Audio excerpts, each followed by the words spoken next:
मस्ती भरपूर हो।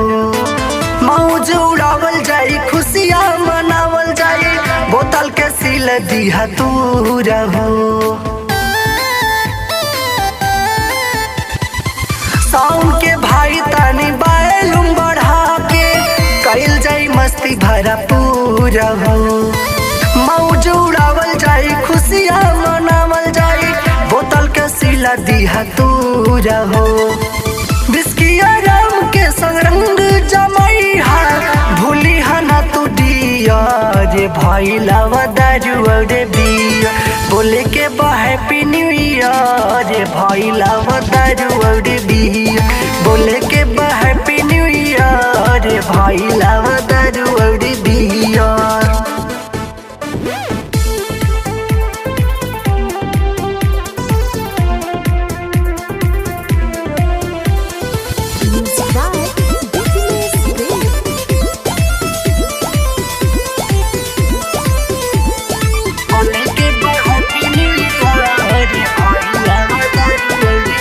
आज पार्टी के हबारी कल पूरा तैयारी, लौड़ी पैक से पैक तो हुई काम फिर जारी। आज पार्टी के हबारी कल फूल तैयारी, लौड़ी पैक से पैक ता हुई काम फिर जारी। पवन सूरज मनीष जीतू शुभम पाइप बनई है गोमियर ये भाई लावा दारू और बिया। बोले के हैप्पी न्यू ईयर ये भाई लावा दारू और बिया।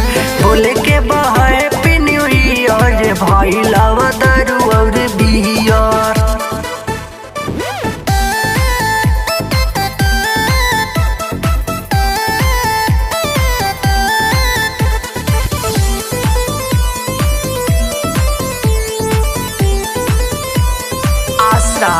Music.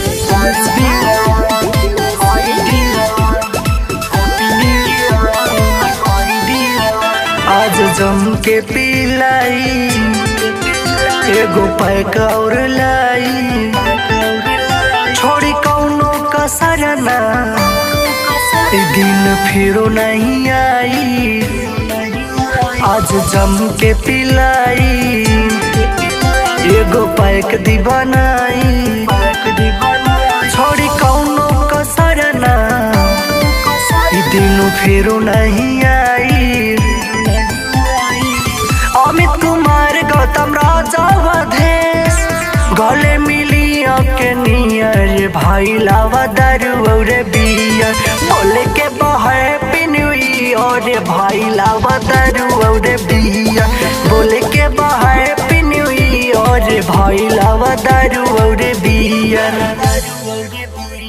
अमित कुमार गौतम राजा वधेश गले मिली के नियर भाई लावा दारू और बिया। बोले के हैप्पी न्यू ईयर भाई लावा दारू और बिया। बोले के हैप्पी न्यू ईयर भाई लावा दारू और बिया।